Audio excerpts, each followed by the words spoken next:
É um prazer estar aqui com os irmãos, fico muito honrado pelo convite.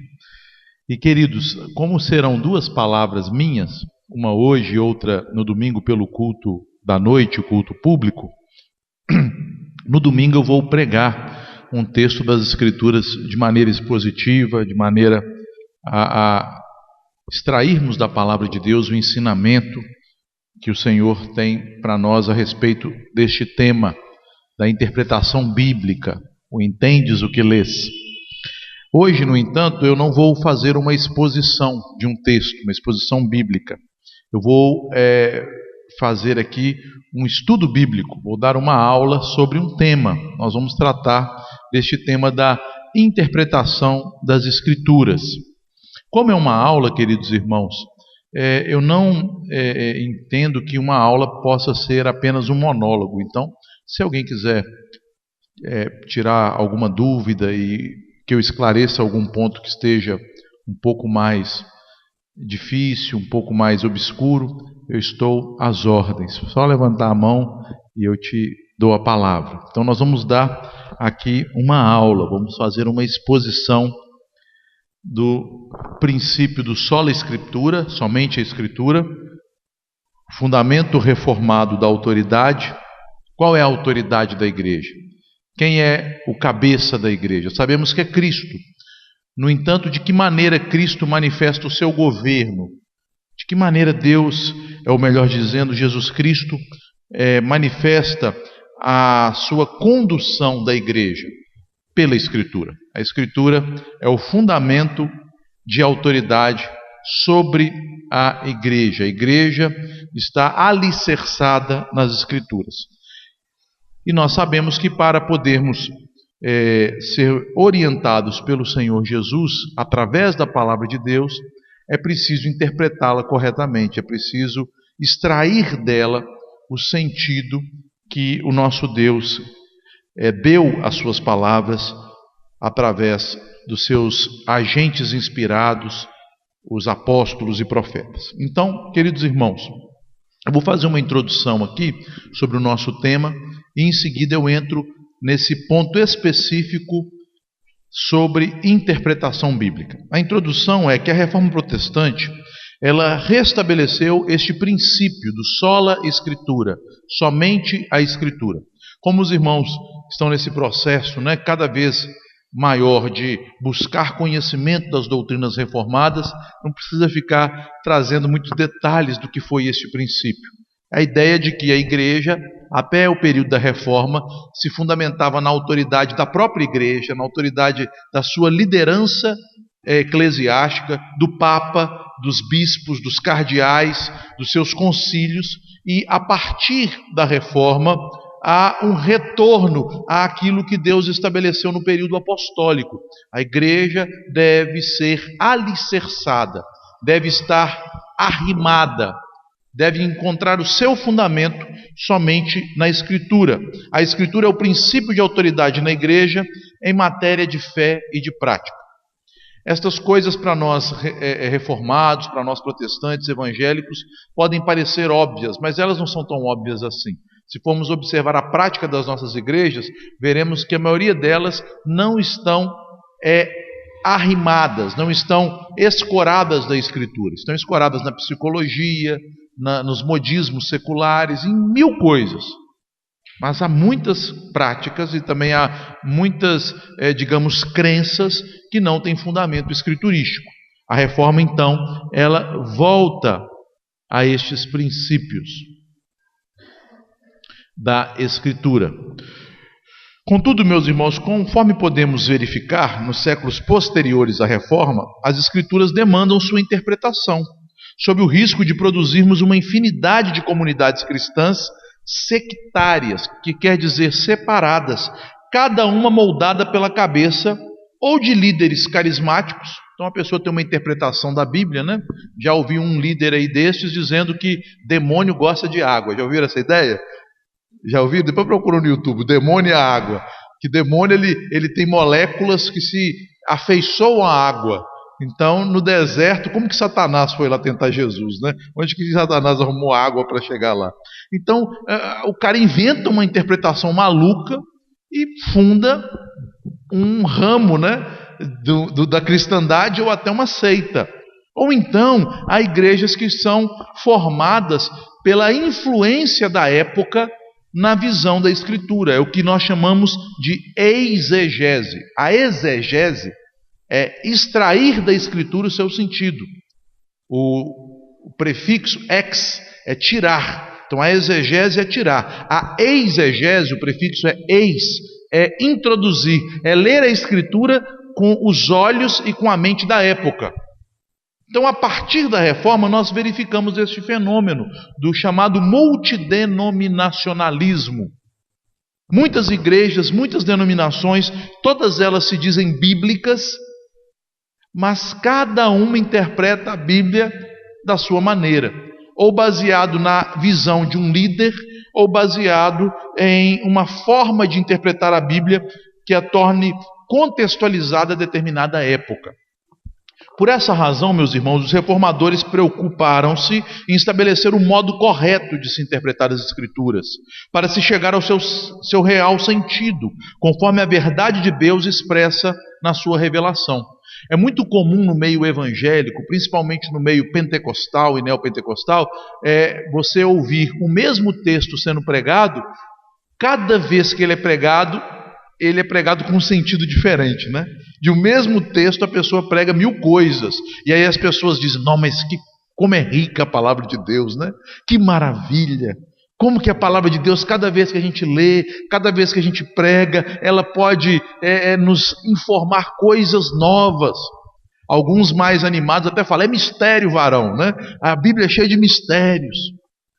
No entanto, meus irmãos, os reformadores, eles vão nos ensinar, segundo o que a própria Bíblia estabelece, que cada texto tem apenas um sentido e não muitos. E a dificuldade, o desafio nosso ao lermos a Bíblia é encontrarmos este sentido real, que é o sentido que Deus quis dar à sua palavra, e não o sentido do meu achismo, da minha opinião, da minha maneira de enxergar a palavra. Era preciso, portanto, não apenas colocar a Bíblia nas mãos, na mente e no coração do povo. Além disso, era necessário ensinar o povo a examinar as Escrituras. O pastor falou de algo importante. Por que nós devemos buscar o sentido real da Bíblia? Porque somente a Bíblia corretamente interpretada, ela vai nos conduzir a uma comunhão com Cristo e ao usufruto dessa comunhão, que a Bíblia chama de vida eterna, é o que está lá em João 5,39, que você quiser pode conferir, como bons crentes bereanos. Examinais as Escrituras, porque julgais ter nelas a vida eterna, e são elas mesmas que testificam de mim. Percebam, meus irmãos, Jesus está falando isso para os fariseus, que liam a Bíblia dia e noite, mais do que a maioria dos crentes de hoje. Mas mesmo lendo a Bíblia, eles a interpretavam errado, porque eles não conseguiam perceber que o ensino do Antigo Testamento apontavam para aquele que estava diante deles, Jesus, o Nazareno, como Messias, como Filho de Deus, o que veio nos trazer a vida eterna. Então não basta apenas ter a Bíblia nas mãos, ler a Bíblia, é preciso interpretá-la de maneira correta, de modo que a Bíblia nos conduza a Cristo, e em Cristo tenhamos a comunhão com Deus, que é a vida eterna. A vida eterna é isto, né? É comunhão com Deus, conforme está lá em João 17,3. A vida eterna é esta, que conheço a Ti como único Deus verdadeiro, e a Jesus Cristo como aquele que enviaste. Quais são os fundamentos da fé católica reformada? Então vejam, a fé nossa é uma fé católica. Os protestantes não são anticatólicos, nós somos antirromanistas. A fé católica tem dois sentidos a palavra católica. Um sentido mais conhecido é uma fé universal, uma fé que não é restrita apenas a uma nação, a um povo, mas é uma fé de uma igreja que é formada por povos, línguas, tribos e raças, daqueles que creem no Senhor Jesus, nas promessas de Deus realizadas em Cristo e que o adoram. Então é por isso que nós somos católicos. E além disso, a palavra católico tem o sentido de que é uma fé que não é historicamente condicionada. Ela é católica porque ela é universal, no sentido dela ser supracultural e suprahistórica. Ela é imutável, ela é eterna. A nossa fé é eterna. Quando então nós colocamos na palavra, ou junto à palavra católica, o termo romana, já deixou de ser católica, porque se é católica não pode ser romana. Romana circunstancia a um lugar, a uma época, a uma cultura e a uma determinada interpretação enviesada. A fé católica é bíblica. E aí, quando nós falamos fé católica reformada, nós estamos falando de uma fé que procede historicamente do catolicismo medieval, mas que faz com que o catolicismo retorne às suas origens bíblicas, lançando fora tudo aquilo que é espúrio, tudo aquilo que foi acrescentado à fé católica por meio da mente e das mãos de homens, doutrinas de homens, fermento de fariseus. Então, a fé católica reformada.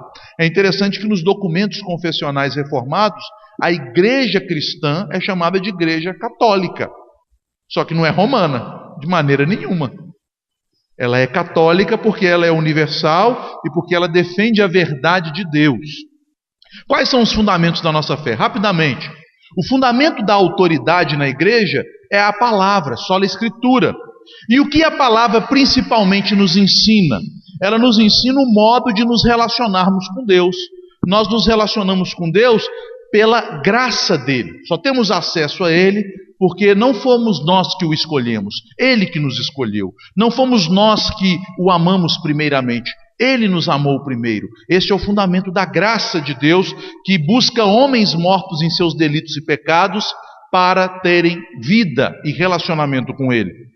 O instrumento que nós temos para irmos até Deus, que também é um dom de Deus em nós, é a fé. A fé é o meio pelo qual recebemos todas as bênçãos decorrentes da graça, da salvação. E essa fé, ela nos liga a Cristo. Somente Cristo é o elo de ligação, o mediador entre Deus e os homens.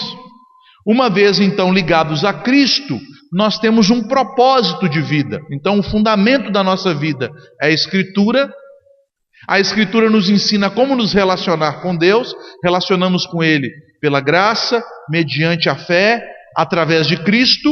E uma vez ligados a Deus, em Cristo, nós temos uma meta de vida, que é sóli Deo glória, vivermos para a glória de Deus. A vida do cristão deve obedecer ao chamado de glorificar ao Senhor em todas as suas atividades no mundo. Olha a diferença, queridos irmãos, entre a fé católica reformada, a fé papista romana e as seitas de tendência gnóstica. Abrir um parêntese, o que é o gnosticismo? O gnosticismo é uma heresia que surge no pensamento grego e que depois penetra na igreja cristã desde os primeiros séculos. O primeiro a combater o gnosticismo foi o apóstolo Paulo. Ele combate os gnósticos em Corinto, em Colossos, mas quem tem uma luta ferrenha contra os gnósticos é o apóstolo João. A primeira epístola de João, principalmente, foi escrita para combater um gnóstico chamado Cerinto, que ensinava várias heresias, inclusive a heresia de que Jesus não teve um corpo humano, que Jesus não veio em carne, que é chamada de heresia do docetismo, que quer dizer, Jesus parecia ser gente, mas não era gente, porque o mundo físico é mau. O gnosticismo, ele apresenta uma maneira de relacionamento com Deus baseada em um relacionamento subjetivo e íntimo, uma coisa mística. Então toda a tendência pentecostal e neopentecostal nas igrejas em nosso dia nada mais é do que uma repaginação da velha heresia gnóstica, de que Deus falou comigo, pastor. Jesus Cristo não manifesta-se mais para ninguém, ele apareceu para Paulo e para João como apóstolos. Nós só vamos vê-lo na glória celestial, porque está lá em 1 Coríntios capítulo 5. Ele não é mais o crucificado, ele é o Cristo exaltado, ele não está mais sofrendo, martirizado, porque agora ele foi assunto aos céus para estar à direita de Deus. Porque Jesus não vai aparecer crucificado para ninguém, mas está aparecendo com um tanto de gente, aí o capeta falando que é Jesus. A igreja seria fundamentada não mais na Bíblia, seria fundamentada nessas revelações. Meus irmãos, como que vocês acham que a igreja primitiva desviou-se e tornou-se a igreja romana? Por meio de revelações. Menino vendo Fátima, menino vendo Maria, menino vendo Jesus crucificado, vendo Jesus bebê, vendo Jesus não sei o quê. Jesus vinha, falava para um, falava para outro. Vocês acham que era Jesus? É Satanás, que se transforma em anjo de luz para enganar, como tem enganado hoje as igrejas ditas evangélicas. Então vejam como é parecido o princípio romanista com o princípio gnóstico. Católicos reformados, chamados protestantes ou evangélicos. Qual é o princípio de autoridade? Somente a Escritura. De que maneira que o homem relaciona-se com Deus? Somente pela graça, por meio da fé, através de Cristo. Qual é o propósito de vida? Somente a Deus a glória. Vejam os romanistas. Princípio de autoridade. Escritura e as tradições da igreja. O que são as tradições da igreja? Muitas das tradições da igreja são revelações que vieram de Cristo, de Fátima, de Maria, do São Benedito de não sei do que se tornaram revelações que passaram a ser incorporadas na história da igreja. Já ouviram falar das revelações de Fátima, não é verdade? São considerados mistérios que passam a incorporar a fé da igreja. Então o demônio aparece na forma de Maria e diz: eu quero que vocês me adorem porque eu tenho orado por vocês. Pronto, aí todo mundo vai seguir isso, mesmo que contradiga as Escrituras. Isto é um processo que começou na igreja cristã há séculos e há milênios atrás e que tem acontecido agora nas igrejas evangélicas, com os cristãos radicais, que têm tendências gnósticas. A Escritura é a palavra de Deus, mas especialmente o Novo Testamento e as novas revelações do Espírito. Então Deus continua falando. E às vezes ele fala até contradizendo a Escritura, né? Que é o mais interessante, é isso, né?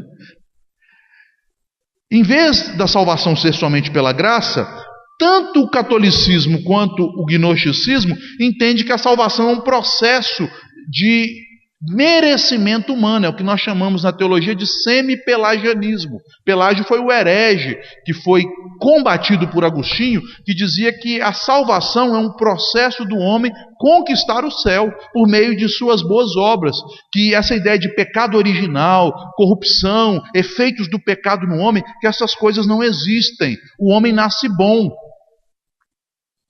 Ele é corrompido pelo mau exemplo, pelo mau uso do seu livre-arbítrio.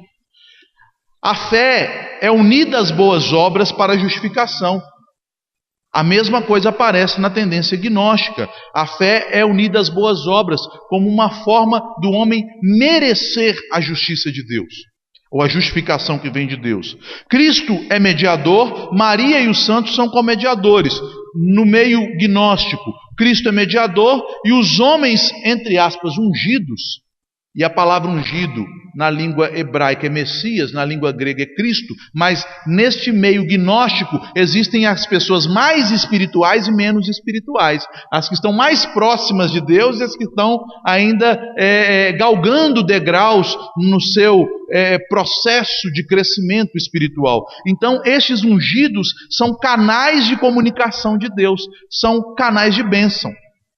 Pastor, ora por mim, porque a oração do pastor vai ser ouvida. Uma vez uma pessoa pediu: pastor, ora por mim, porque sua oração é mais forte. Eu falei assim para ele: meu irmão, minha oração é tão fraca, que eu tenho que orar em nome de Jesus, porque se eu orar em meu nome, ela não vai ser ouvida nem respondida. A mesma oração que um crente piedoso faz é a oração que o pastor faz, que o presbítero faz. É a oração de alguém que tem fé verdadeira no Senhor Jesus, que busca andar em comunhão com Ele, lendo a sua palavra, praticando a sua palavra, santificando-se pelo poder que o Espírito Santo nos dá. Mesma oração. Mas há estes mediadores, estes santos evangélicos, né? E por fim, a glória não é somente a Deus, é uma divisão. Uma vida consagrada a Deus é a vida no âmbito eclesiástico. E a vida secular é uma vida profana. O mundo não pertence a Deus, o mundo pertence aos demônios. Com isso, meus irmãos, nós percebemos a extrema importância de uma hermenêutica reformada. Não basta ter a Bíblia. Os católicos romanos têm a Bíblia. As igrejas evangélicas, todas elas têm a Bíblia. Até as seitas têm Bíblia. Mas é preciso interpretá-la corretamente. A palavra hermenêutica significa isso: os princípios que a própria Bíblia estabelece para ser interpretado. Vamos lá. Os reformadores defenderam que a igreja não pode ser a fonte da autoridade para os cristãos. Ela tem uma autoridade derivada, mas não constituinte. Eles diferenciavam com esses dois termos, né? Norma normata e norma normans, né? A ideia de uma autoridade absoluta, norma normata, é a Bíblia. E a autoridade relativa, condicionada à Bíblia, é a autoridade da igreja, das suas decisões conciliares, dos seus documentos de fé. De igual modo, a autoridade da igreja não se encontra mais em homens inspirados. Esse é um erro que até reformados às vezes cometem. Paulo era um homem inspirado. Pedro era um homem inspirado. Meus irmãos, não existe homem inspirado. O que é inspirado? É o homem? Porque uma vez uma pessoa me fez a seguinte objeção: pastor, eu não consigo ler Provérbios.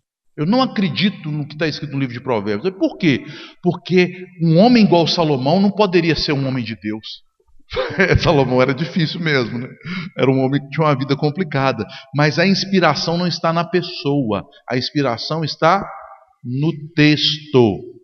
Toda escritura é inspirada por Deus. 2 Timóteo 3,16. A inspiração não são de pessoas, porque o próprio Pedro, que era um homem de Deus, que tinha uma vida consagrada, muito diferente da vida, às vezes, podemos dizer, com desvios morais que viveu Salomão, Pedro também errou. Se você ler Gálatas capítulo 2, versículo 11, o apóstolo Paulo diz que teve que repreender a Pedro, porque ele estava praticando uma atitude hipócrita. Ele vivia como gentil, mas diante dos judeus, ele fazia acepção de pessoas e não comia com os gentios. Então Paulo repreendeu por 2 vezes, como Cristo ensinou, primeiramente em privado e em segundo lugar em público. Ele tornou-se repreensível. Então, a pessoa dos apóstolos eram inspirados? Não. Inspirado é o texto. A pessoa apostólica é infalível? Não. Infalível é o texto. Por isso que em 1 Coríntios capítulo 7, quando Paulo diz assim: digo eu não, Senhor, aquilo é palavra de Deus. Porque é texto bíblico. As opiniões de Paulo que vão para a Bíblia é palavra de Deus. Estão entendendo isso? Isso é importante saber, mas eu vou entrar um pouquinho mais profundamente nessa ideia. A primeira coisa então é sabermos que não existem pessoas inspiradas. Não existem pessoas inspiradas. E não existem mais os antigos modos de Deus revelar sua vontade, que foram modos usados enquanto a Bíblia não havia sido completada, o cânon não havia sido completado. É o que está lá em Hebreus capítulo 1, versículos 1 e 2. Tendo Deus outrora, passado, falado, o verbo indica uma ação passada, aos pais, então indica a quem Deus falou com aqueles modos, foram os patriarcas, pelos profetas, indica quem falou também, foram os profetas escolhidos por Deus, de diversas maneiras. Quais maneiras? Por teofanias, sonhos, visões, por meio de concursos, e também os sacerdotes usando as sortes, Urim, Tumim. Ele parou de falar assim. Ele nos fala pelo Filho, através da Escritura. Os antigos modos cessaram. Não adianta mais abrir: Deus vai falar comigo hoje. Não, Deus, não gostei desse texto não, estou falando sério. Eu quero que o Senhor me fale. Eu acho que faltou fé, deixa eu orar mais um pouquinho. Deus não fala mais com sortes, com sonhos, com visões, com revelações. Esses antigos modos cessaram. Portanto, já que não há pessoas inspiradas, já que a igreja não é fonte de revelação, mas ela é, na verdade, uma instituição que deve guardar e transmitir a revelação, mas ela não é fonte de revelação, e já que os antigos modos cessaram, somente a Bíblia é o fundamento de autoridade para os cristãos. Ela é sua única regra de fé e prática. Deus se revela, meus irmãos, nós sabemos, de uma maneira geral, a revelação geral na criação, na consciência humana, na história, e ele se revela de maneira especial, conforme está lá em Efésios 3:5, Deus deu a conhecer o seu mistério aos seus santos profetas e apóstolos. E em Efésios 2:21, 2:20 está escrito que a igreja foi edificada sobre o fundamento de apóstolos e profetas. Então Deus revelou sua revelação especial, que consiste no seu plano redentivo. de constituir um povo para si, reconciliado com Ele, através do seu Cristo, em aliança eterna. Já que a revelação geral, ela apenas nos dá o conhecimento de que existe um Deus e que diante desse Deus nós somos indesculpáveis. Nós não subsistiremos diante do juízo dele. É para isso que serve a revelação geral. É interessante, queridos, mais um parêntese, né? Eu gosto desses parênteses, mas é interessante que o principal atributo de Deus manifesto na revelação geral, segundo o que Paulo diz lá em Romanos, no capítulo 1, a partir do verso 18, sabe qual é? Não é a sabedoria, não é a bondade, não são as suas perfeições. O principal atributo de Deus que nós podemos reconhecer pela revelação de Deus na criação, pela revelação de Deus em nossa consciência e no mundo, é a ira. A ira de Deus se revela. A palavra lá é Apocalipse, revela. A revelação da ira de Deus manifesta-se por meio das coisas que foram criadas. Porque quando nós observamos tudo que Deus fez, nós percebemos: nós haveremos de morrer e um dia eu terei que prestar conta da minha vida. E o que sobrará para mim? Ira. Não vai ter desculpa. A ira de Deus se revela na revelação geral. Mas na revelação especial, nós temos a manifestação da justiça bondosa, misericordiosa. É o amor de Deus que se revela na revelação especial. Um amor eletivo e redentivo. Um amor manifesto no cumprimento da sua justiça pelo pagamento da demanda de sua ira, a fim de que aqueles que creiam sejam salvos. Apenas a revelação especial, portanto, pode levar o homem a um conhecimento salvífico, um conhecimento redentivo sobre Deus. É por isso, meus irmãos, que essa revelação especial de Deus tem que ser preservada. A Bíblia não é apenas a revelação de Deus. A Bíblia é o registro inspirado da revelação especial de Deus. Conseguem perceber a diferença? Porque Deus agiu revelando a sua vontade àqueles que a receberam, profetas e apóstolos.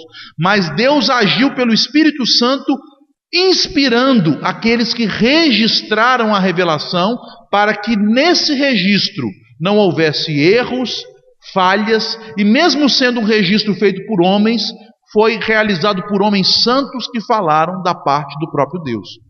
Então a Bíblia não contém a revelação. A Bíblia é a revelação inspirada. A revelação especial e inspirada de Deus. Então falar que a Bíblia é revelação é pouco. Ela é mais do que a revelação. Ela é a revelação especial e inspirada em um cânon, que são os livros que o próprio Deus deu ao seu povo, que são suficientes e completos, e que a eles nada deve ser retirado ou acrescentado. Então já temos 3 conceitos fundamentais para entendermos o que é a Bíblia. A Bíblia é a revelação especial de Deus, que fala do seu propósito redentivo. A Bíblia é uma revelação especial inspirada, porque Deus agiu não apenas revelando o seu propósito, mas Ele agiu também na autoria da Bíblia, no registro da Bíblia, para que ela seja livre de erros, para que ela seja infalível, e ela é uma revelação canônica, completa e suficiente para a relação com Deus. Então Deus não precisa acrescentar mais nada à Bíblia. E ai daquele que acrescentar ou tirar alguma coisa deste livro. Estes 3 conceitos são fundamentais. Então, a palavra inspirada é canônica.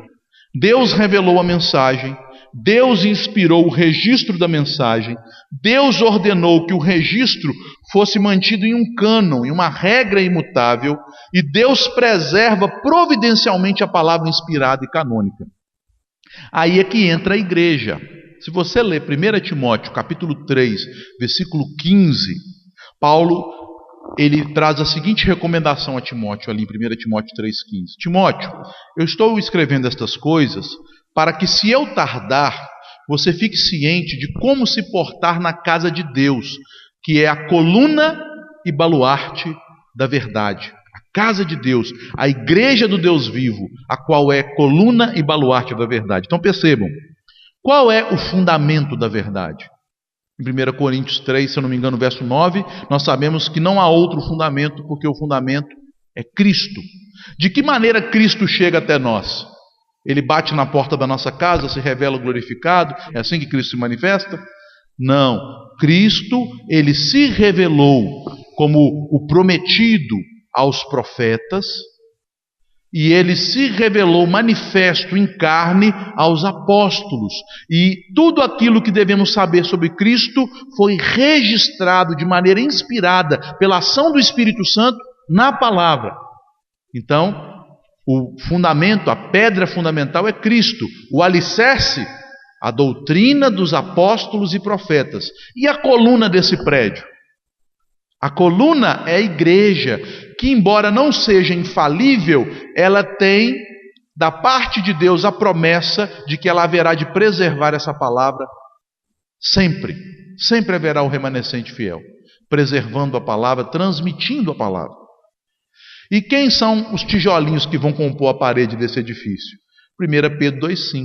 Vós sois pedras vivas na habitação de Deus, no seu santuário, que é a igreja. Então, cada crente individualmente compõe esse templo de Deus, que é a sua igreja. O fundamento é Cristo, os apóstolos e profetas, que são o meio da revelação inspirada, são o alicerce. A igreja, na transmissão dessa palavra, é a coluna e baluarte, e cada crente individualmente é uma pedra viva neste santuário. É assim que esse projeto funciona. Quais são então as características deste livro sagrado, deste livro santo? As Escrituras são o registro inspirado da revelação especial de Deus nos livros canônicos, que não foram. Se você vai debater com católico, hoje tem até crente virando católico, você tem percebido esse fenômeno? Esses jovens aí que têm estudado muita filosofia, conservadorismo e tal. Eu sou conservador, até no âmbito político. Mas tem alguma galera aí que, eu era evangélico, virei católico, né? Saí do gnosticismo e virei um tradicionalista. Gente, podia parar na fé reformada, que foi caçar lá em Roma. Roma não vai te preencher, não, mas esse pessoal vai dizer, não, quem estabelece o que é a Bíblia é a igreja. Quem vem primeiro, o ovo ou a galinha, a igreja ou a Bíblia? Quem estabelece o que é a Bíblia, meus irmãos, não é a igreja. A igreja reconhece aquilo que Deus legou a ela. Mas quem estabelece o que é a Bíblia é o próprio Deus, pelo seu Espírito que fala através dos profetas e dos apóstolos. A Bíblia é dada por Deus à igreja, não é a igreja que inventa a Bíblia. Então a Bíblia ela é recebida pela igreja no Antigo e Novo Testamento. É por isso que Paulo, escrevendo aos Romanos, ele diz: que vantagem tem o judeu sobre o gentio? Muitas, porque primeiramente a eles foi dado a palavra, os oráculos de Deus. Eles receberam, a palavra foi dada a eles. Paulo não diz: o judeu tem muita vantagem, porque eles que inventaram o Antigo Testamento, eles estabeleceram o Antigo Testamento. Não. A Bíblia é dada, legada a eles, mas não é a igreja que fundamenta a Bíblia. A igreja se fundamenta sobre a Bíblia. E onde há a Escritura, há uma igreja. Onde a Escritura é abandonada, ali temos não uma igreja, mas um grupo herético, um grupo que se desviou da fé verdadeira. Quais são as características? A Bíblia é um livro infalível. Se ela é a palavra do próprio Deus, ela não tem falhas, ela é inerrante, ela não tem erros. Ela é uma revelação plenária, quer dizer que não apenas contém a revelação, ela é toda a revelação de Deus. Não há coisas na Bíblia menos importantes, como infelizmente pensou Lutero. Lutero dizia que há textos da Bíblia mais importantes do que outros, que Tiago, por exemplo, é uma carta de palha que poderia ser queimada. Ele estava equivocado, e é por isso que o luteranismo mais tarde desviou-se para o liberalismo teológico, da ideia de que existe na Bíblia coisas que são de fato canônicas e coisas que não são importantes. É o que os luteranos chamam de cânon dentro do cânon. Não, está errado isso, Lutero. Parabéns pela justificação pela fé, mas aí você foi mal. E nós podemos falar dos reformadores porque eles não são papas. Tem pessoas que vêm no debate criticando: você defende Calvino. Não defendo Calvino, não defendo a Bíblia. E concordo com tudo que Calvino diz que está na Bíblia. Quem defende Calvino é o advogado dele, não sou advogado de Calvino. Ele nunca me pagou procuração para ser advogado dele. Tinha falhas. Então a gente tem que ter cuidado com essa tendência no meio reformado de transformar os reformadores em santos, papas, né? Os reformadores eram homens de Deus e que merecem nosso apreço porque eles foram homens que buscaram ser fiéis à Bíblia. Buscaram e erraram, eles eram falíveis. Quem é infalível? A Bíblia. A igreja reformada não se estabelece sobre os reformadores. A igreja reformada se estabelece sobre a Escritura. Isso tem que ficar bem claro para nós, porque ela é revelação plenária e como revelação de Deus ela é clara no seu conteúdo salvífico. Aquilo que a Bíblia nos diz sobre a salvação, sobre a necessidade da salvação, sobre o meio de salvação, sobre o Cristo como mediador da salvação, este ensinamento na Bíblia é claro. Até a pessoa mais simplória e indouta pode extrair da Bíblia esse ensinamento. O que ela precisa não é uma cultura elevada, o que ela precisa é da ação regeneradora do Espírito Santo. O ensino bíblico sobre a salvação é claro, e ela, portanto, é suficiente, não apenas para a nossa salvação, mas para a nossa conduta de vida moral, para a nossa santificação. Ela tem tudo aquilo que nós precisamos para uma vida que louva, que glorifica e que agrada o Senhor Deus, para conhecermos a vontade dele em matéria de fé e prática. Diante disso, meus irmãos, e por que essas coisas têm que ficar bem ditas? Porque, meus irmãos, se você não tiver esta fé sobre o que é a Bíblia, sua hermenêutica, sua forma de interpretá-la, não vai seguir os passos que os reformadores, principalmente os reformadores da linha digamos, reformada, que é a linha suíça, holandesa, escocesa, seguiram. Que são chamados de calvinistas, né? Mas eu não gosto de chamá-los de calvinista, porque Calvino já é de segunda geração, né? É uma reforma que é anterior a Calvino, que começa lá com Zwingli e outros reformadores, e Calvino foi o grande sintetizador dessas verdades, desses princípios, mas não era só ele. Depois tivemos os puritanos, que foram grandes homens de Deus nesse trabalho exegético. Depois os holandeses, da segunda reforma holandesa. Então, é uma tradição em que a Bíblia é valorizada e centralizada. Em que a Bíblia é entendida tal como ela se declara. A palavra de Deus, escrita, o registro da revelação especial de Deus, completo e suficiente esse registro. Os reformadores então fizeram essa diferenciação entre livre exame e livre interpretação. Qualquer professor de faculdade, de escola, vai bater em nós evangélicos dizendo: os evangélicos, alguns vão elogiar, os evangélicos foram a favor do livre exame. Todo mundo agora pode examinar a Bíblia, tirar dela o que quiser, falar o que quiser sobre a Bíblia. Meus irmãos, livre exame, sim, livre interpretação, não. Os reformadores entenderam que todos os cristãos devem meditar nas Escrituras.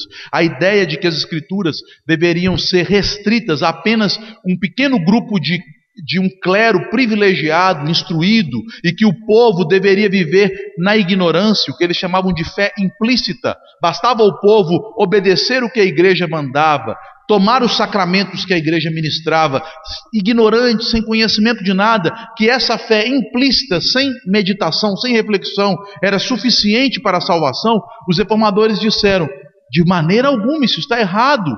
A Bíblia diz que a fé vem pela pregação, e a pregação pela palavra de Cristo. Como o povo vai crescer na fé se eles não conhecerem a palavra de Cristo? Se eles não ouvirem a respeito da palavra de Cristo? Se eles não meditarem na palavra do Senhor?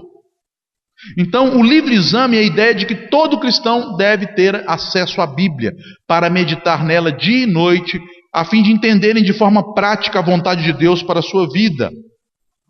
Então, queridos irmãos, os cristãos devem conhecer a Bíblia, meditar nela e aprender a viver pela orientação bíblica, iluminados pelo Espírito Santo para tomarem decisões em sua vida, para caminharem em sua vida. Para isso é preciso que os crentes saibam ler, tenham a Bíblia traduzida em sua língua pátria.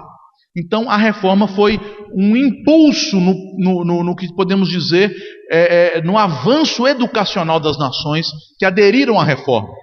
Se todo crente tem que ter acesso à Bíblia tem que ser traduzida. Não havia traduções da Bíblia para as línguas comuns, chamadas línguas vernaculares. Não havia Bíblia em português, em espanhol, em alemão. Só havia a tradução latina e a Bíblia em suas línguas originais. O Antigo Testamento em hebraico e aramaico uma parte e o Novo Testamento no grego. Então, a Bíblia tem que ser traduzida. Mas não bastava traduzir, porque o povo era analfabeto. E o povo deve ser educado para ter acesso à Bíblia.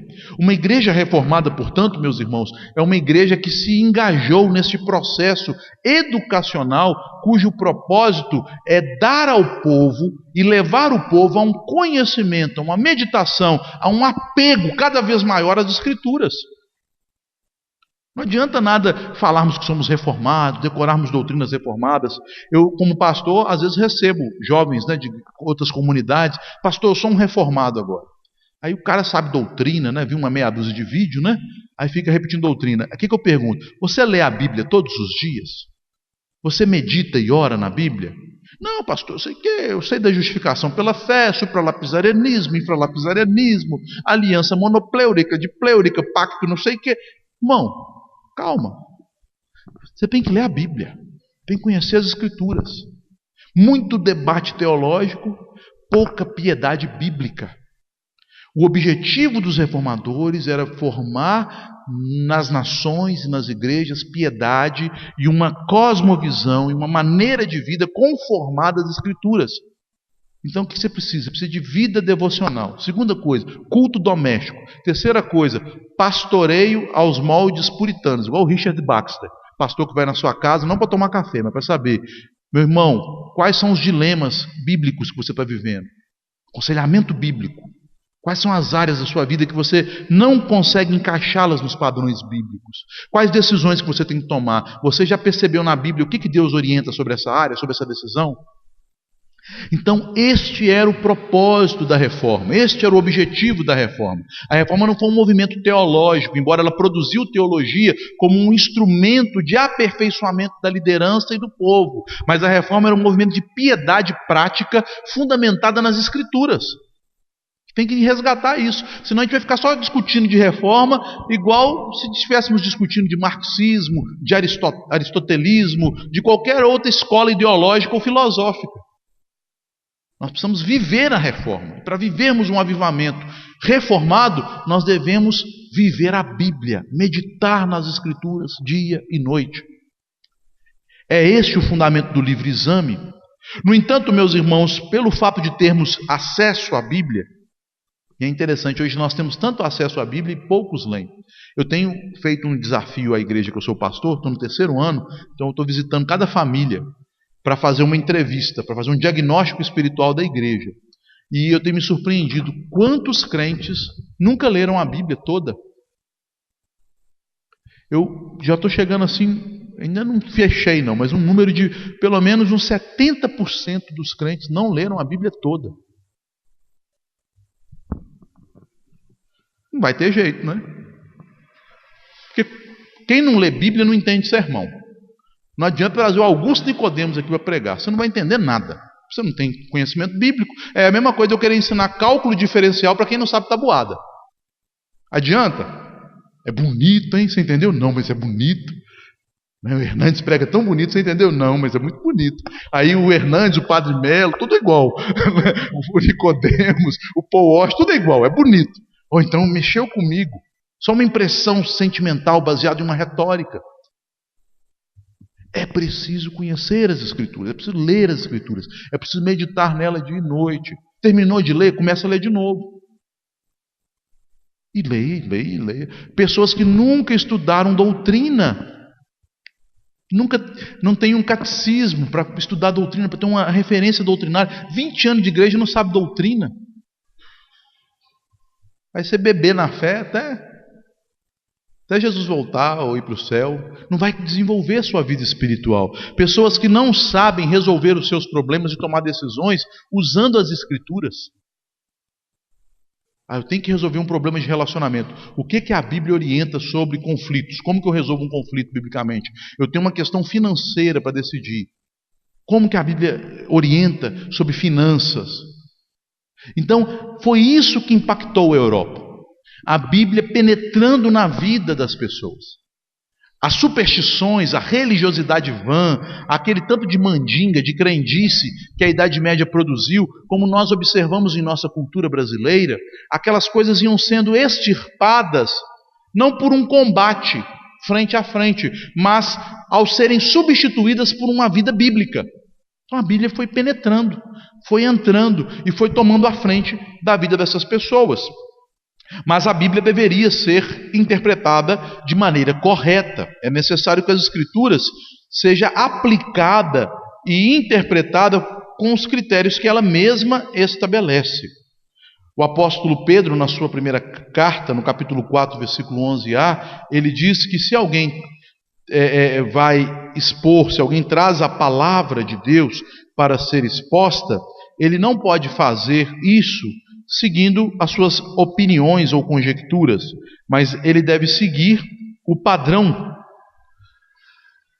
da doutrina estabelecida pelo Senhor. Pedro diz assim, 1 Pedro 4:11, se alguém fale de acordo com a palavra de Deus, os oráculos de Deus. E em 2 Pedro, no capítulo 3, nos versos 15 e 16, ele declara por quê. Porque há muitos indoutos, ignorantes, instáveis, que distorcem as Escrituras para prejuízo deles mesmos, para condenação deles mesmos e dos seus ouvintes. Então a Escritura deve ser interpretada corretamente para que aquilo que é um remédio não se torne um veneno. Nós sabemos, meus irmãos, que até o melhor remédio, dependendo da dose, vira veneno, não é assim? Se eu não observar os horários e as doses, então a Bíblia mal interpretada é um perigo. E Pedro nos alerta, lá em 2 Pedro 3, versículos 15 e 16. Embora as Escrituras sejam claras quanto à sua mensagem geral, eu já disse isso, nem tudo nelas é igualmente claro. Sabemos que o Espírito Santo age nos crentes dando fé e entendimento na leitura bíblica. É o que está em 1 João 2,27, quando João diz, queridos, não é necessário que ninguém vos ensine, porque a unção, o Espírito permanece em vós e ele vos tem ensinado todas as coisas. No entanto, isso não é tudo o que a Bíblia diz. Ela diz que, de fato, o Espírito Santo está em nossa vida, nos iluminando para nos dar entendimento da vontade de Deus e do ensino da palavra. É o Espírito Santo, em última instância, que nos ensina. Mas o Espírito Santo usa meios que Deus estabeleceu, porque também é o Espírito Santo que derrama sobre a igreja dons espirituais para que na igreja levantem-se pessoas capacitadas a direcionar a igreja na forma correta de compreender todo o desígnio, todo o propósito de Deus. Deus também concedeu à igreja mestres que impedem a proliferação do falso ensino entre o seu povo e guiam os crentes à maturidade. No texto tão famoso de Tiago, Tiago capítulo 3, em que o irmão do Senhor fala sobre os pecados da língua, se você observar no versículo 1, ele está falando sobre o ensino na igreja.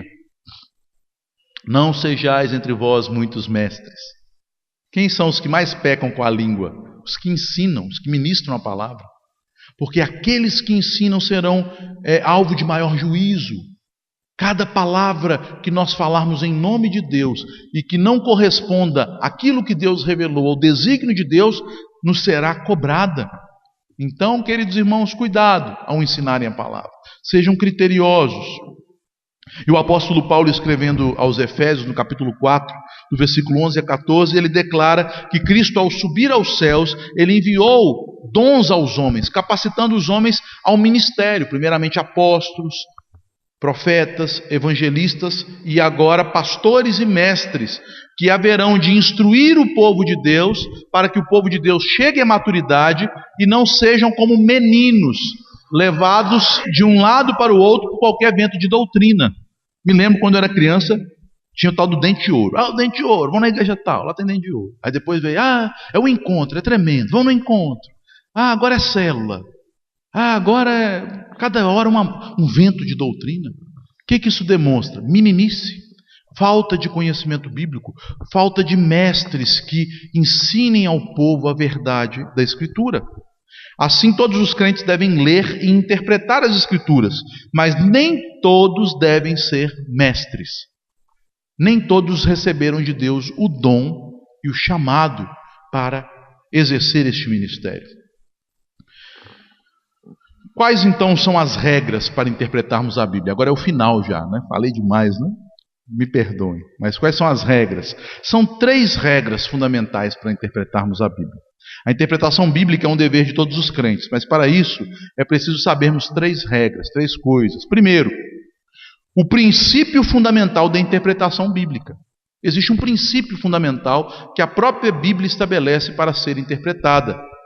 A regula fidei, ou analogia da fé. Aparece isso lá em Romanos 12,6, quando Paulo fala assim, que se houver profecia, que seja na proporção da fé. E até isso tem gente que interpreta errado, né? Tem gente que interpreta assim, ó, se você vai profetizar na vida do irmão, ô irmão, estou vendo que você vai ganhar um carro, aí você tem que ter fé para falar qual carro, né? Se minha fé é pequena, eu falo um Fiat Uno, se a fé for grande, é um Porsche, né? A proporção da fé do profeta. Meus irmãos, que tristeza, né? A palavra proporção ali é a palavra analogia, que quer dizer literalmente uma palavra submetida à fé. Mas a fé ali não é fé no sentido subjetivo, a fé de quem profetiza, é fé num sentido objetivo, que quer dizer a verdade, a Bíblia, a doutrina. Então, se eu vou profetizar ou ensinar as Escrituras, este ensino deve estar submetido à doutrina, não pode extrapolar a doutrina. Em outras palavras, Escritura interpreta Escritura. Este é o princípio cardeal. Toda boa exegese bíblica precisa de compor uma teia de textos bíblicos que fundamentam uma doutrina. Escritura interpreta Escritura. Segunda regra, o método de interpretação bíblico que se coaduna com o princípio acima. Então, nós temos que ter um método que nos leve a interpretar a Escritura de acordo com a Escritura, que é o método histórico, gramatical, intertextual, canônico. O nome é até difícil de lembrar, por isso eu não coloquei ali, que nem ia caber na minha projeção. Método histórico, gramatical, intertextual, canônico. Método que se coaduna a esse princípio. E terceiro, os padrões doutrinários que balizam a interpretação bíblica. Padrões doutrinários. Meus irmãos, a interpretação nunca é um solo, mas é uma orquestra. Nós interpretamos como igreja, não como indivíduos. Se você interpreta um texto e ele está diferente de tudo aquilo que a igreja tem falado sobre ele ao longo de 2000 anos, saiba, você não vai descobrir a roda. Nós somos anões em ombros de gigantes. Nós não vamos inventar algo novo, não. Se está muito novo a sua interpretação, pode saber que foi o diabo que colocou na sua mente. É uma heresia. Então nós temos que interpretar segundo balizas. E a própria Bíblia diz isso. Então vamos lá. Primeiro, Escritura interpreta Escritura. Este é o princípio fundamental. O recurso mais importante para nos ajudar a compreender a Bíblia é a própria Bíblia. Essa é uma regra de interpretação universal para todo tipo de literatura. Pois quando buscamos entender uma obra, devemos analisar o seu contexto. Então, em qualquer área acadêmica, você vai ler um texto, você vai buscar lê-lo dentro do seu próprio contexto. Qualquer livro, você vai buscar interpretá-lo a partir da linguagem do próprio autor, a partir dos princípios que o próprio autor usa para expor as suas ideias. Infelizmente, hoje no meio acadêmico, a crítica progressista chegou também à área da interpretação bíblica e da interpretação de textos em geral. Derrida, já ouviram falar desses caras? Derrida, Gadamer, né? Esse pessoal aí, eles dizem que quem dá o sentido para o texto é o leitor, não o autor. Não, gente, quem dá o sentido para o texto é o autor, porque se isso que eles estão dizendo é verdade, então quem dá o sentido para o texto deles sou eu, então eles estão errados. Pronto, deu o sentido do texto deles. Eles estão entrando numa contradição lógica, que nós chamamos de paradoxo lógico. Eles estão afirmando algo que se contradiz. Porque se eu digo, quem dá o sentido do meu texto é o meu leitor, não eu, então esse sentido eu posso negá-lo. Eu posso dizer o contrário. Então é uma contradição lógica. Igual esse pessoal que acha que é inteligente, que assina atestado de burro, que diz que a verdade é relativa, né? Aí eu falo, eu já dei aula de filosofia. Essa frase é uma verdade? Então ela é relativa. Logo, você entrou num paradoxo lógico. Aquilo que você afirma se autocontradiz. Se autocontradiz, não pode ser sustentado. Então isso aí é bobagem. Vai falar bobagem para outra. né? Refutar um cético é a coisa mais fácil do mundo. Qualquer criança de 6 anos, bem treinada, aprende, né? Agostinho, o princípio básico que ele ensinava para os seus alunos era refutar os céticos, né? Tem um livro dele que chama Os Contra-Acadêmicos, que ele ensina toda a argumentação para refutar um cético. Coisa mais fácil, dá até dó de refutar um cético. Então, quem quiser saber como você vai rir do seu professor universitário que acha que é muito inteligente, leia o livro de Agostinho, Contra os Acadêmicos, que ele ensina os seus alunos lá a refutarem o argumento cético. Então, irmãos, a Bíblia deve ser interpretada pela intenção do autor, pela própria Escritura, não pelo leitor. Todavia, quando lidamos com o texto bíblico, podemos dizer que a regra Escritura interpreta Escritura é uma regra infalível de interpretação, porque um autor humano pode errar na exposição das suas ideias, pode errar na maneira como ele lida com a gramática, pode errar nos fatos e dados que ele apresenta, mas a Bíblia, tendo uma autoria divina, este princípio é absoluto, porque a Bíblia não tem erros. Então você pode interpretar a Escritura com Escritura, sabendo que o resultado será sempre um resultado que nos conduz à verdade. Não tem, digamos assim, falhas. Porque se baseia no fato de Deus ser o autor de cada livro da Escritura. É o que diz 2 Pedro 1, 20 e 21. Que nenhuma Escritura é de particular elucidação, mas homens santos que foram inspirados por Deus falaram da parte de Deus as Escrituras. Homens separados, ela é a palavra de Deus.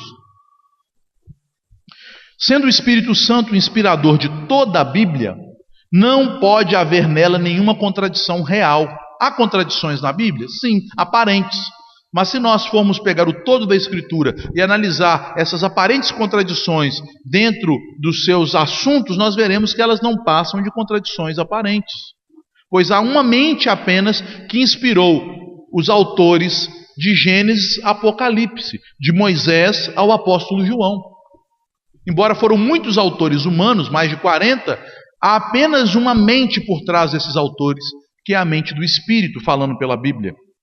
A Igreja Romana diz que precisamos do magistério da Igreja para compreender a Bíblia, né? Os padres até chegavam a dizer, um tempo atrás, que quem lê Bíblia fica doido, né? Não lê Bíblia não, você vai ficar doido. Porque a Bíblia tem muitos problemas, né? Se você ficar lendo a Bíblia, você não vai encontrar a solução para esses problemas e vai ficar doido. As seitas declaram que precisamos de uma literatura extra. Olha, para entender as profecias da Bíblia, só com os livros da Ellen White. Aí você vai entender.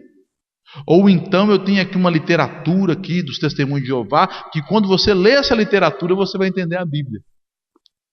Mas a verdade, queridos, é que somente a própria Escritura é suficiente para entendermos a palavra de Deus. Por que nós lemos os reformadores? É porque nós precisamos deles para entender a Bíblia? Não, porque eles são pessoas que souberam expor a Bíblia como mestres, fazendo essa interpretação em que a Escritura vai interpretando a Escritura. Quando você lê um livro de um reformador, de um puritano, você vê que ele vai só expondo Bíblia. Esse texto se explica por esse, se explica por esse. Continuando. A Bíblia interpreta a Escritura é um princípio que a própria Bíblia estabeleceu. Eu não vou ler todos os textos, mas só para vocês terem ideia, a Bíblia estabelece esse princípio em 1 Pedro 4,11, que eu citei, em Romanos 12,6. E os apóstolos fizeram uso desse princípio, ao invés de orar pedindo a revelação do Espírito Santo. Vejam que interessante. No primeiro concílio da igreja em Jerusalém, quando chega a demanda sobre a questão dos gentios na igreja primitiva, os gentios devem ser circuncidados, os gentios devem guardar as leis cerimoniais do Pentateuco. Por que os apóstolos não oraram e falaram, Senhor, nos revela isso? Eles fizeram isso? O que eles fizeram? Escritura interpreta a Escritura. Aí Pedro expõe, Paulo expõe a experiência dele com Barnabé, aí Tiago diz, estas coisas conferem com o que diz o profeta Zacarias. Que Deus declara, 2 pontos, restabelecerei a casa, o tabernáculo caído de Davi, E aí ele vai usando Escritura para interpretar Escritura, para ver o que estava acontecendo ali. Se tinha alguém que podia pedir revelação, eram eles, mas eles não pediram. Eles usaram o princípio, Escritura interpreta Escritura. Também o próprio Senhor Jesus fez isto, e os textos bíblicos sempre fazem referências diretas ou indiretas a outros textos para esclarecer o sentido da mensagem. Até mesmo Cristo faz isso. Veja, Cristo é o próprio Filho de Deus, a palavra que se fez carne, mas quando ele falava, ele se referia às Escrituras do Antigo Testamento. Ele usava Escritura para interpretar Escritura. Diante disso, chegamos ao ponto 2, o método. Qual é o método de interpretação? Para definirmos o método de interpretar a Bíblia, é preciso, primeiramente, tratar da questão do sentido de um texto. O objeto de uma área do conhecimento sempre definirá o método a ser usado. Desse modo, a hermenêutica, que é o ramo do saber que trata das regras de interpretação de um texto, deve partir da premissa sobre o que deve ser buscado quando um texto é interpretado. O que eu quero dizer com tudo isso? A teologia medieval defendia a ideia de que cada texto possui 4 sentidos. Então, se o texto tem 4 sentidos, eu tenho que usar um método que vai achar esses 4 sentidos. No meio pentecostal e neopentecostal, defende-se a ideia de múltiplos sentidos de um texto, né? Infinitos sentidos. Vou pregar o mesmo texto 1 milhão de vezes, cada vez você tira uma coisa mais doida do que a outra. Né? Então, você vai ter um outro método. E ainda, entre os teólogos liberais, há a noção de que o texto deve ser interpretado à luz de elementos externos, como a filosofia ou a cultura da época, que vai levar também a um método próprio. Os reformadores, no entanto, defendem a ideia de que o texto, conforme nós já vimos o que é a Bíblia, possui apenas um sentido, aquele que foi intencionado por Deus ao revelar sua verdade ao autor humano. É o Espírito Santo falando conosco pela Bíblia. Então só tem um sentido, é só um autor. O método é definido por isso. Se a Bíblia tem só um sentido, qual método devemos usar? Vamos ver aqui, eu fiz aqui um quadrinho comparativo. Sentidos e métodos. Vamos lá. Lá no período da Igreja Antiga, numa cidade chamada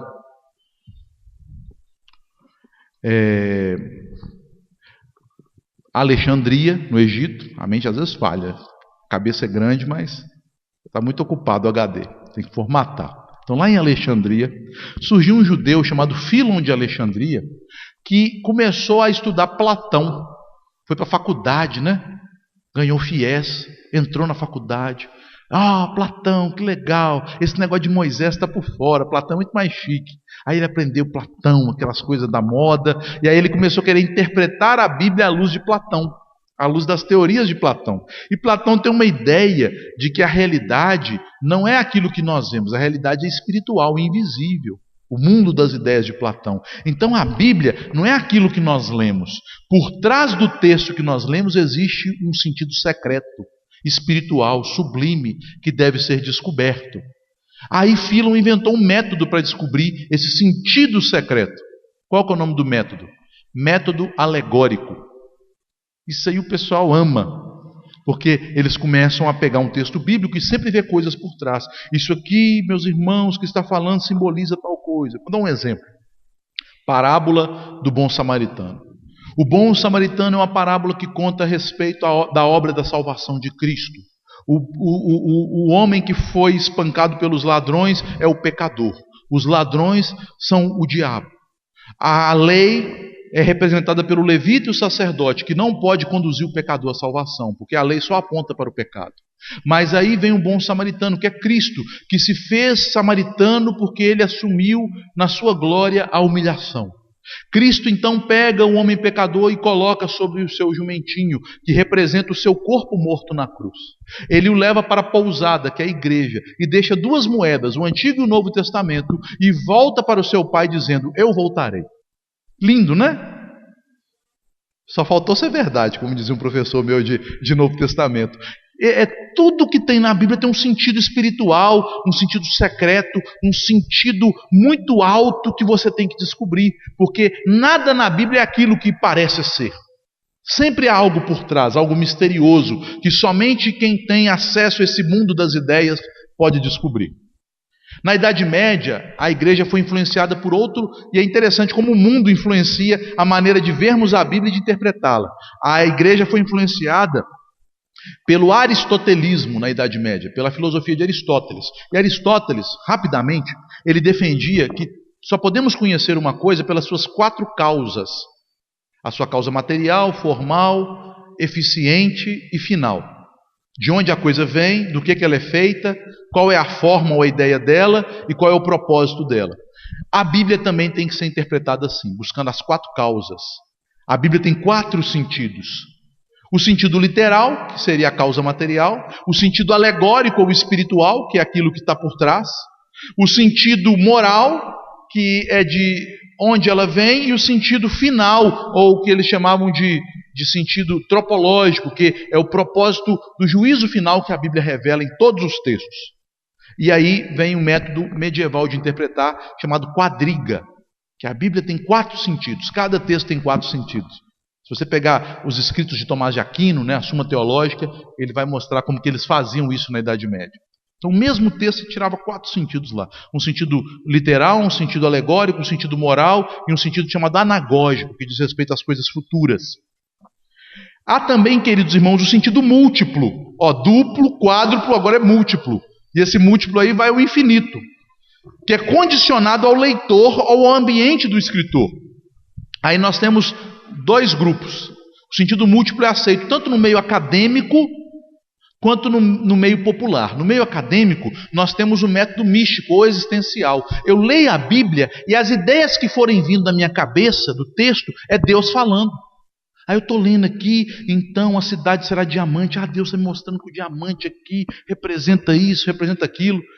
Você vai em algumas igrejas, o povo na hora de cantar, começa o pessoal a ministrar louvor, aí começa a falar essas bobeiras. Gente, Deus fala isso, que falou aquilo. Que Deus fala o quê? Só cala sua boca, pelo amor de Deus, para de falar asneira. Porque Deus não vai falando assim, vem na minha cabeça Deus falando. Quem vem na minha cabeça é seta do capeta, não é Deus não, gente.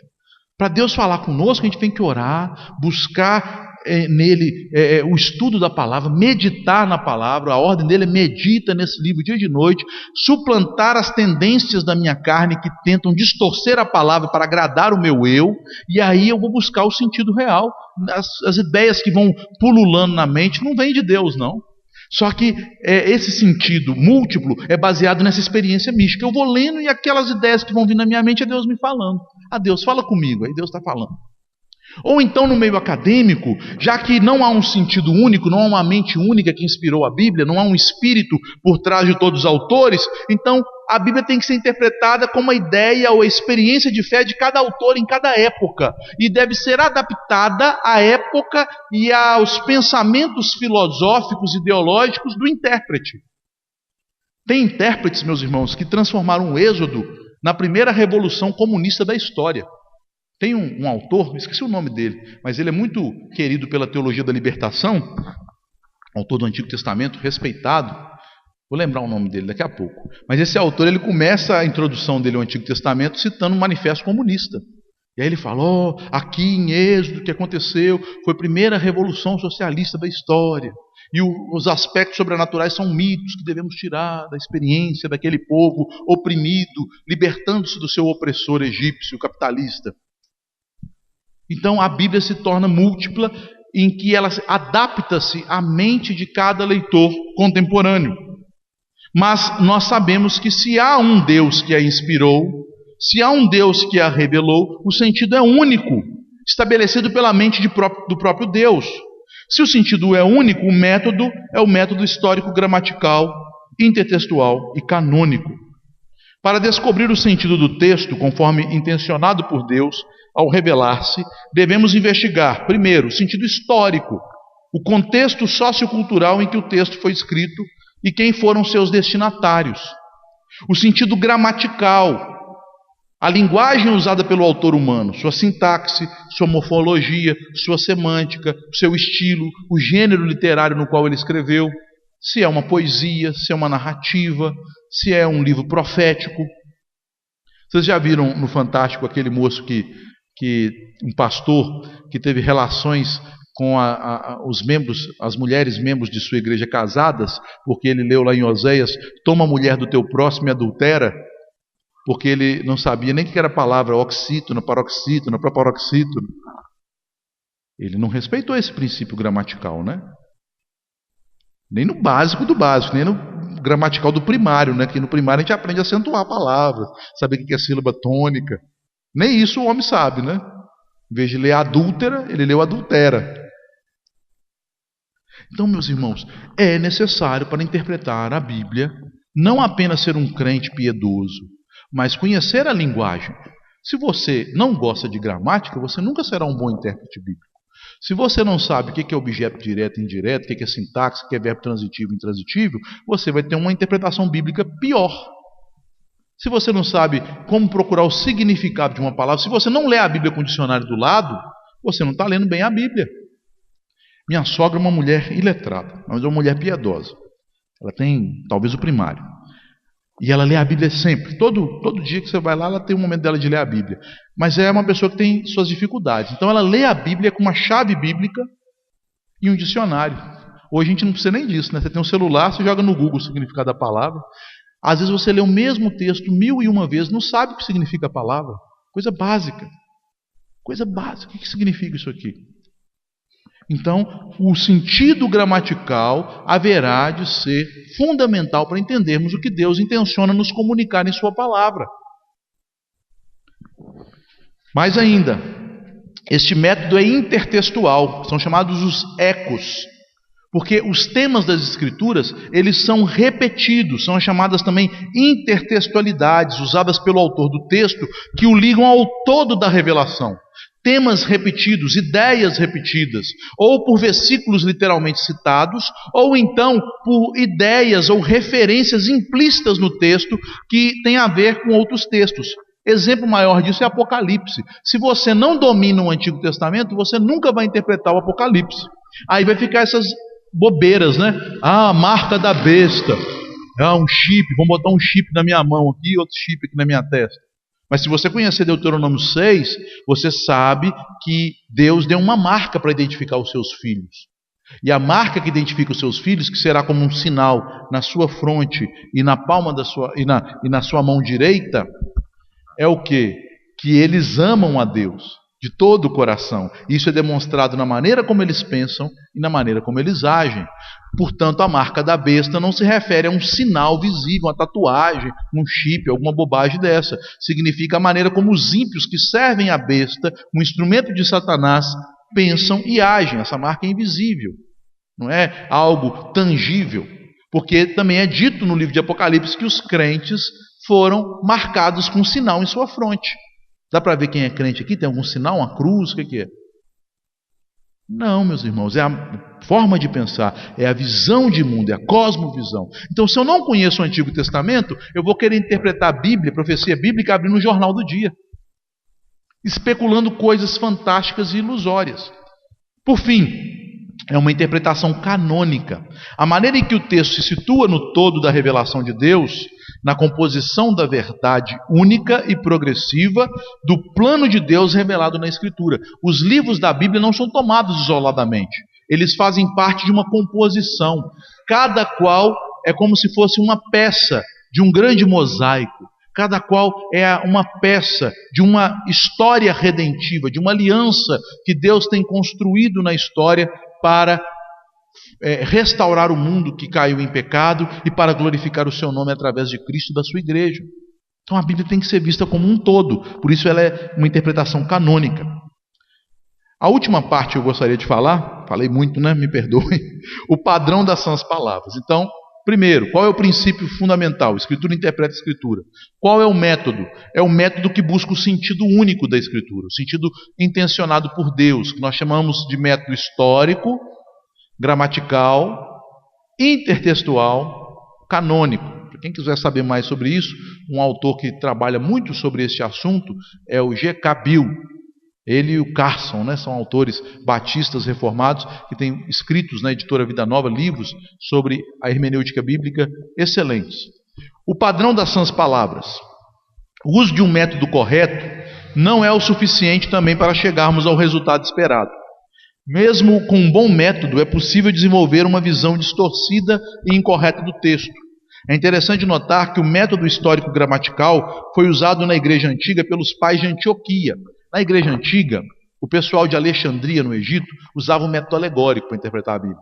E o pessoal da Antioquia, que é a igreja que Paulo foi um dos seus primeiros pastores, Antioquia da Síria, usava o método histórico-gramatical.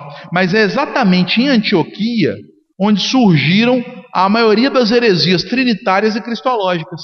Heresias que eram contra a doutrina da Trindade e as doutrinas sobre a pessoa e as naturezas de Cristo. Interessante, né? Usavam o método certo e chegavam sempre no resultado errado.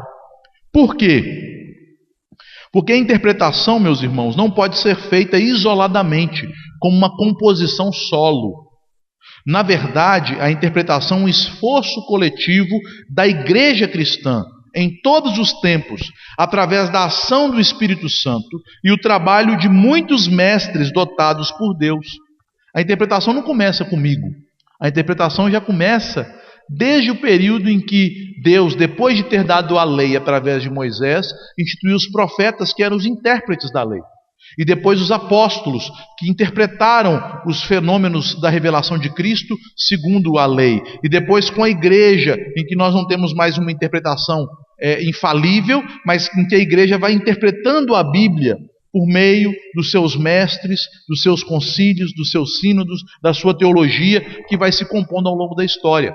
Exemplo disso, nos 5 primeiros séculos da história da igreja, é que foram estabelecidas interpretações cruciais sobre a pessoa, ou melhor, sobre o ser de Deus, a doutrina da Trindade, e sobre a pessoa e o ser do nosso Senhor Jesus Cristo.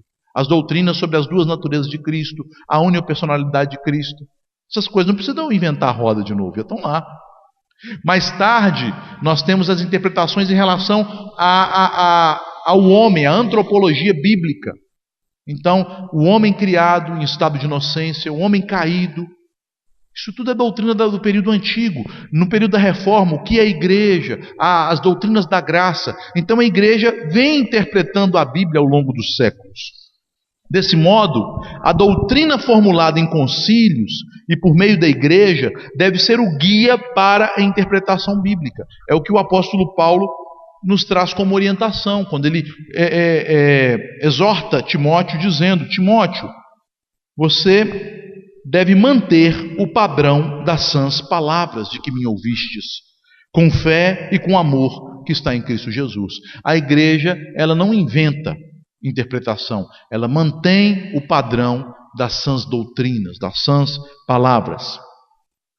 Conclusão, finalmente. Consegui terminar. Vamos lá. Conclusão, queridos irmãos. Desculpe cansá-los um pouco, mas vamos lá. Primeira conclusão que eu gostaria de tirar é que devemos reconhecer que a Bíblia é um livro extraordinário, rico, profundo. Por isso precisamos de homens dotados por Deus para nos guiar em seus ensinamentos. É por isso que você precisa vir à igreja. Essa ideia de ser um cristão sem igreja, ela não tem fundamento escriturístico. Nós precisamos ser nutridos. Ah, mas eu já tenho nutrição suficiente. Então você precisa nutrir alguém. Na igreja, ou você está recebendo, ou você está concedendo. Ou você é uma pessoa que está aprendendo e crescendo na graça de Deus, ou a gente nunca para de aprender, ou então você está mais voltado para o ensino e para a consolidação da fé de outros irmãos. Segunda conclusão: todavia, o magistério da igreja não deve ser um guia que suplante nossa responsabilidade pessoal de buscar conhecimento das coisas de Deus, pela leitura constante de sua palavra. O que eu quero dizer com isso? Pastores, professores, presbíteros, homens de Deus, mulheres que possam estar também sendo mestras do bem, como diz Paulo a Tito, essas pessoas não são gurus.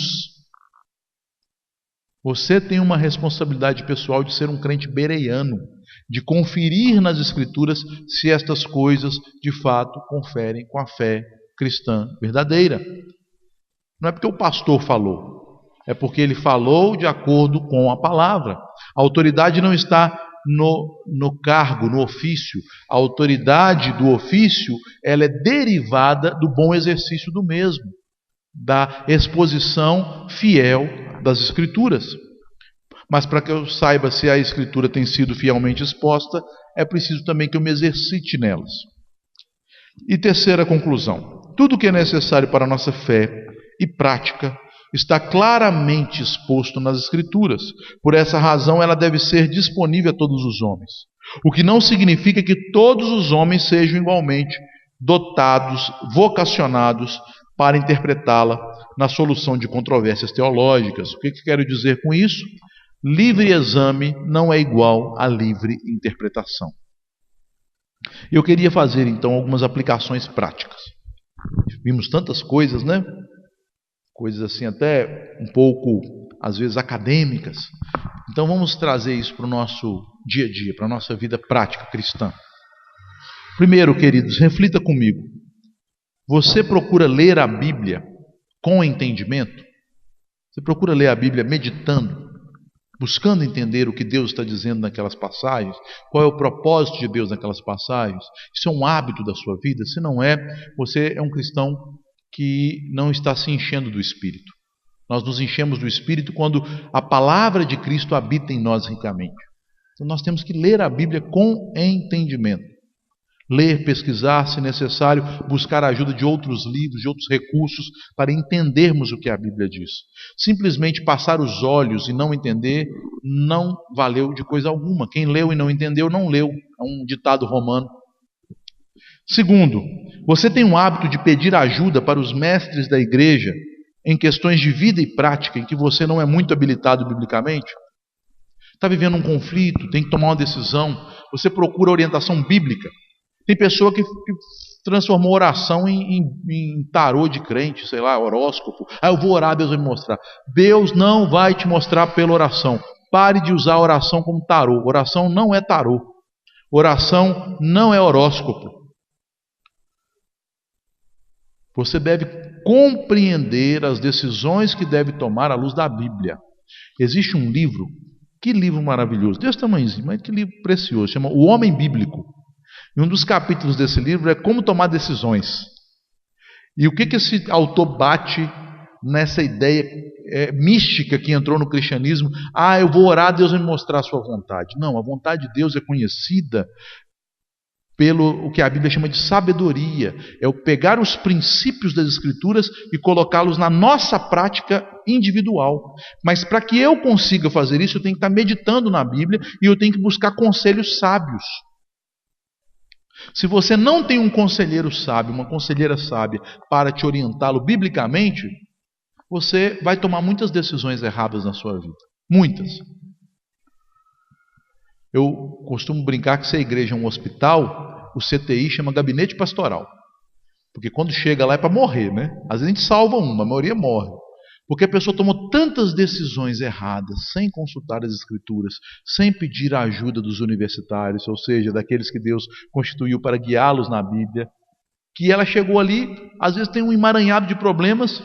Pastor, estou precisando de um milagre. Eu falei, tá mesmo, é só milagre mesmo. Eu nem sei por onde começar. Só um milagre. Porque, meus irmãos, lembre-se, pecados têm consequências, e muitas consequências dos pecados, às vezes, são irremediáveis. Não para a sua condenação eterna, mas coisas que você levar para a vida inteira. Filho fora do casamento, você vai lá matar o menino? Pronto, resolvi o meu problema. Restaura, Senhor. Restaura como? O menino vai voltar para a barriga, vai virar célula. Tem pecados que têm consequências. Uma pessoa que comete um crime e vai para a cadeia. Deus vai me libertar. Tem uns pentecostais malucos, Deus vai apagar minha pena. Não, esse Deus aí não é da Bíblia, não. As consequências vêm. O bom ladrão converteu lá, o ladrão arrependido converteu. Ele não converteu e saiu da cruz andando, não. Morreu e foi para o céu. Mas a consequência dos crimes que ele cometeu, ele pagou até o último momento. Então, meus irmãos, você tem procurado pessoas para te dar orientação bíblica? Terceiro, você tem procurado ao longo de sua vida cristã aumentar seu conhecimento e capacidade intelectual para ler a Bíblia com maior proveito? Meus irmãos, nem todos nós fomos chamados como doutores, mas isso não é desculpa para preguiça. Quando a Bíblia nos diz que Deus não se revelou aos sábios deste mundo, mas aos pequeninos, isso não é desculpa para a nossa indolência intelectual. Todos nós podemos crescer intelectualmente, para entendermos melhor as Escrituras. Pedro e João, quando foram chamados, eram pescadores iletrados. Mas quando eles escreveram seus livros, eles não eram mais homens iletrados, não. Porque um homem iletrado não escreve aquela carta que Pedro escreveu, não. Um homem iletrado não escreve Apocalipse ou Evangelho de João, não.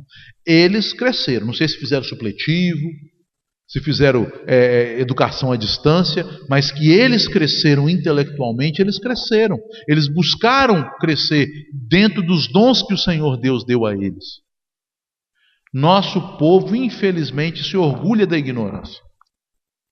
Isso é um mal, um pecado brasileiro.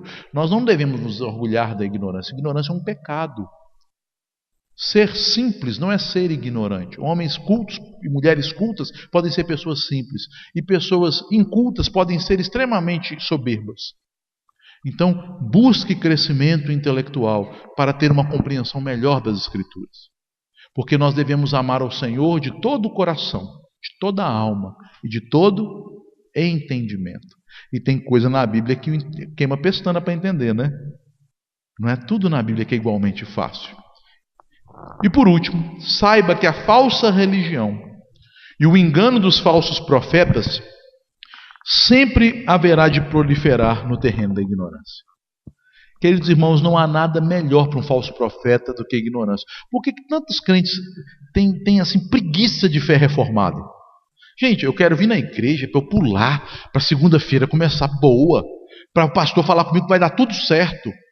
Oh, tudo que você fez vai dar certo, seu time vai ganhar, vai dar certo também. Você pensou? É isso mesmo, está tudo curado. Seu banco, pode ir lá no banco, acabou sua dívida. A pessoa quer ser enganada, quer ouvir essas coisas.